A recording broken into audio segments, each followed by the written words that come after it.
فرصه، رفعت الكره تحت الراسيه دائما الخطوره عند اللاعب المختار، تمريره فرصه والهدف. هدف تعادل لفائده المنتخب الوطني المغربي، واخيرا ايجاد طريق نحو مرمى الحارس انيس مختار. تمريره اللي كانت من ادم المختاري واللاعب محمد ياسير كي وضع الكره في الشباك، وهدف التعادل لفائده المنتخب الوطني المغربي. اذا قرب 4 دقائق على نهايه تغطيه وابعاد الكره، ضربه مرمى.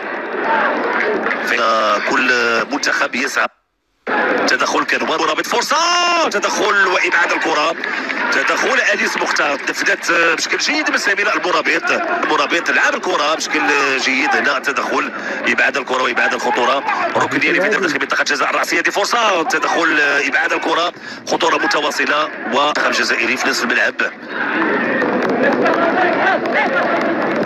هذه فرصه، رفعت الكره تحت الراسيه دائما الخطوره عند اللاعب المختار، تمريره فرصه والهدف.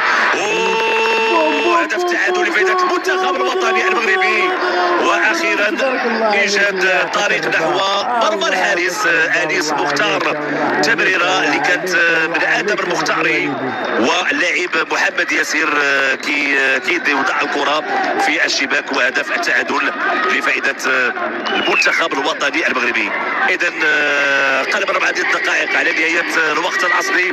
المنتخب الوطني المغربي يجد الممر، يجد